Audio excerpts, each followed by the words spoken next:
Shqiptarët në periudhat të ndjeshme në të cilat janë gjetur bashkëqytetarët e tyre Maqedonas, gjithmonë kanë manifestuar humanizëm, solidaritet, bamirësi e bashkëndjesi në dhimbje. Më së miri në porosinë e tyre për tragjedinë në Koçan e kanë thënë nxënësit e shkollës së mesme të mjekësisë në Tetov. Flasim gjuhë të ndryshme, por qajmë njëjtë. Cezarit jepini të gjitha ato që i takojnë, është një fjali monumentale që daton nga perandoria romake. Duke u nisur nga kjo maksim, veçojmë 3 shembuj që treguan qasjen humane të segmenteve të caktuara të shoqërisë shqiptare ndaj tragjedisë. Sado diverziv dhe të pjesshëm, ata përbëjnë mozaikun humanizues shqiptar. Tragjedit shpesh na përbashkojnë, dhimbjet krijojnë unitet, sepse jemi të ndryshëm në pikpamje identitare, por në fund të fundit të gjithë jemi qenje njerëzore. I pari, vendimi degës së BDI-s në Butel që parat për iftare me aktivistët dhe simpatizuesit të ridestinohen për të ndihmuar familjet e viktimave me qëllim lehtësimin e barës së tyre në këtë moment të rëndë. Gjest i bukur. I dyti, vendimi i komunave në të cilat jetojnë shqiptarët, pavarësisht backgroundit politik, i cili mundson ndarjen e një shume të mjeteve buxhetore për personat dhe familjet që kanë pësuar nga tragjedia, veprim i duhur. I treti që për dallim nga dy të parët që janë të natyrës politike dhe institucionale, është individual-institucional. Angazhimi dhe përpjekja profesionale e Ministrit të Shëndetësisë Arben Taravari në menaxhimin e situatës me personat e lënduar në tragjedi është për tu evidentuar si një shembull pozitiv i tragjedisë së errët, duke siguruar dërgim të një pjesë të tyre në vendet e rajonit dhe në Evropë. Mbi të gjitha diskursi që ishte jashtë politik, pra mos shfaqja e asnjë tendence për përfitim partijake politik nga gjendja post-tragjedisë. Në të kaluarën, jo që nuk ka pasur politizime të situatave të ndryshme. Në anën tjetër, sado që në horizont duken tendenca jo të kristalta që tragjedisë në Koçan të jepet konotacion etnik, diskursi i këtij refuzohet me ngulm nga opinioni publik shqiptar, por edhe ai Maqedonas. Raportimet e qëllimshme mediatike për ndezjen e disa fishekzjarëve në Butel dhe në parkun e Shkupit se gjoja nuk respektojnë zinj shtetërore dhe mveshja e tyre shqiptarëve ishte veprim i ulët, por edhe jo njerëzor dhe antipolitik, kushdo qoftë që e ka menduar një skenar të këtillë.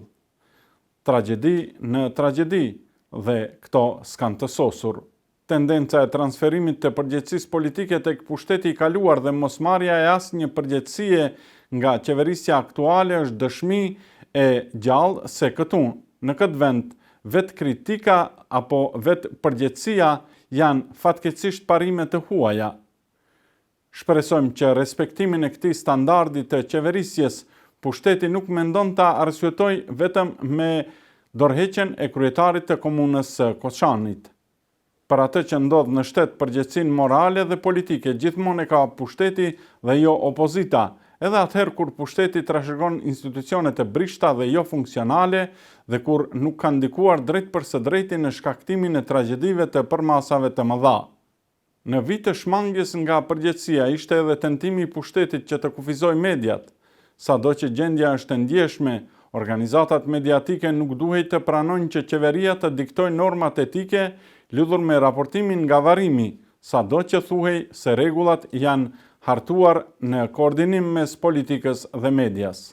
Nuk është pushteti ai që rregullon etikën mediatike, por janë vetë mediat, përkatësisht organizatat e gazetarëve, bazuar tek kodi etik, proces që njihet me emrin vetë rregullimi mediatik. Shpresojmë që në të ardhmen kur të mos ndodhin tragjedi në këtë vend, pasi bolli ka pasur, por pavarësisht ndjeshmërisë së ngjarjeve, asnjë pushteti nuk duhet të shkojë ndërmend që të rregullojë etikën gazetareske.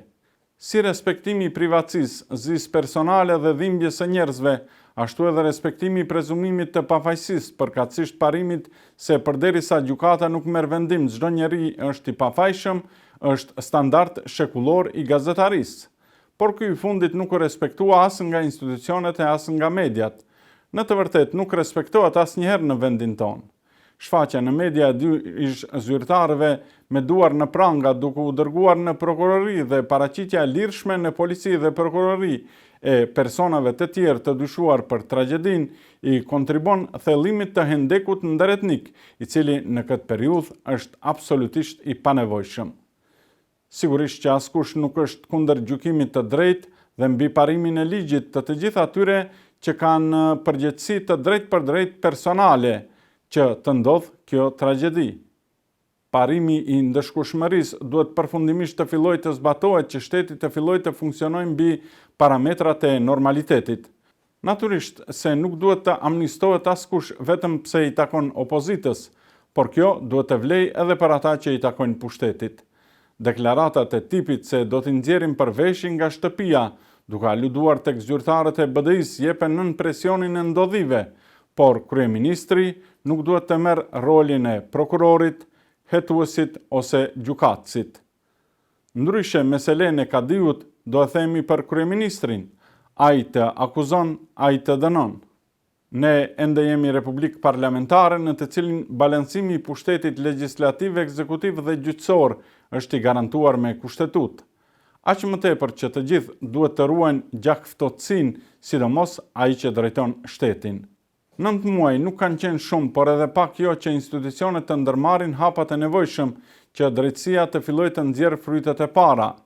Nevojitej futja në listë të zezë amerikane ish zëvendës kryeministrit Artan Grubi, si dhe të ngriten dyshime ndaj bashkëpunëtorit të tij Parim Bajrami, që shteti të ndez motorët dhe të ngrej akt padi penale ndaj tij për shkelje të rënda ligjore që ndërlidhen me biznesin e kazinove. Të vonshme janë edhe deklaratat e kryeministrit se do të mbjetojmë ne, Maqedonia dhe qytetarët ose mafiozët. Nuk ka më vend për të dy palët. Deri me tani nuk është bërë asnjë lëvizje në këtë drejtim. Edhe ish kryeministri Zoran Zaev fliste me të njëjtën gjuhë. Fjalë të mëdha, vepra të vockla. Tani rreth fakteve. Pasardhjes në pushtet para se të ndodhte tragjedia Besa Trans, Spitali Modular i Tetovës dhe Durmo Tursi, as që janë përmendur. Në vend të kërkimit të përgjegjësisë për këto tragjedi, pushteti ka shpenzuar energji të madhe për të siguruar favore financiare nga buxheti për oligarkinë maqedonase. Themi maqedonase sepse shqiptarët, duke mos qenë vendimarrës në procesin e privatizimit, rrjedhimisht nuk kanë mundur të bëhen pjesë e oligarkisë. Kush janë oligarkët? Janë drejtorët e kompanive shtetërore gjatë komunizmit, të cilëve pas fillimit të pluralizmit, shteti u ka dhënë në duart e tyre fabrikat dhe kompanit, gjoja me idenë se ata do të menaxhojnë në dobi të popullit. Çfarë absurditeti! Janë po ata të njëjtit që privatizuan kapitalin shoqëror dhe shtetëror me anë të aksioneve interne sipas ligjit të ashtu quajtur të Ante Markovicit. Këto aksione i blen drejtorët e ndërmarrjeve të mëdha dhe me pronat publike ndërtuan perandorit e tyre ekonomike. Sot janë boset e kapitalit apo pasurisë, medias, por edhe diktues të veprimeve të politikës, së qeverisë. Asnjë pushtet atyre nuk u ka bërë ballë. Qeverisja u bë e mirë me qarqet apo klanet oligarkike. Gjykata kushtetuese vendosi t'u kthej 50 milion euro 156 kompanive për tatimin e solidaritetit, i cili ishte i njohërshëm dhe vlen për kompanitë e mëdha. Bëhet fjalë për tatimin sipas parimit logjik njerëzor, kush fiton më shumë, paguan më shumë. Qeveria e arsyetoi dhe e mbrojti këtë vendim, me që kushtetuta na qenë ka mbi të gjitha. 250 milion euro që u morën nga kredia nga Hungaria u ndahen kompanive, ndërsa kamatat e kësaj kredie do të paguen nga qytetarët, nga ne, me gjas nga fëmijët tanë. Ky popull bollësh të rjepur, ndërsa rjepja e tij nuk ka të ndalur. Ky është sistemi i oligarkokracisë, e cila e zëvendëson demokracinë parlamentare dhe ekonominë e lirë të tregut. Temë që do një analizë të veçantë. Për më tepër, javën e ardhshme. Ndiqni lajmin.